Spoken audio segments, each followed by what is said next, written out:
boli v Chorvátsku na dovolenke. Prvýkrát som bol aj so svojou vtedy 11-mesačnou dcérou. Bolo to poriadne náročné, teda naozaj, že boli chvíle, že som mal fakt, že dosť. Až tak, že som proste išiel sa pred tou malou schovať do skrine. Prídem tam a moja pani tam už sedí. Tak som jej navrhol, že počúvaj, Zúza, že ja by som teda tú svoju dceru chcel vydávať iba cez víkendy.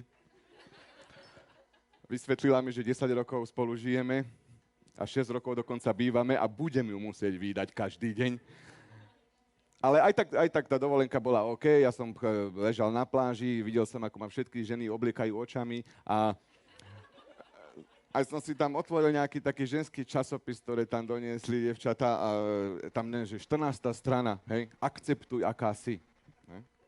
15. strana, ako schudnúť 5 kg za 2 týždne. 16. strana, najlepšie recepty z kysnutého cesta na koláče. What the fuck? Moja dcera má teraz rok, hej, a moja pani stále kojí. Čo je celkom dobré, zdravé pre moju dceru, len kto ma pozná, neviem, ktoré tu ste dnes večer, ja mám rád ženské prsia. Kedy si som mal 2, teraz nemám ani 1, hej? A ja tam niekedy aj tak stojím, hej? Čakám. A moja pani kojí a moja dcera cuca, tak si teba tak 2-krát cucne a potom tak vykrúti sa a takým úsmevom a na mňa a vidíš, že ja tam stojím, hej? A zase si 2-krát cucne a zase na mňa kúka a ja som ináč aj videl, priateľa, ona aj takto mi ukázala.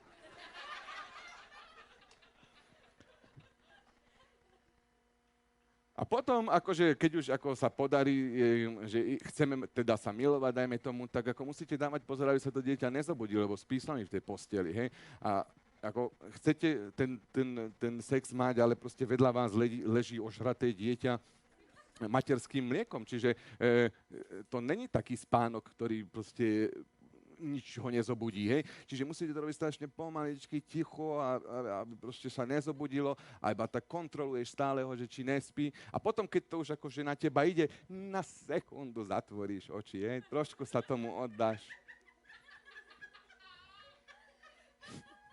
Otvoríš tie oči. To decko zase prisaté na tom prse a kúká na teba. Priateľa, ja teda priznávam, ja som nemal švédsku trojku, ale takto si ju fakt, že nepredstavujem.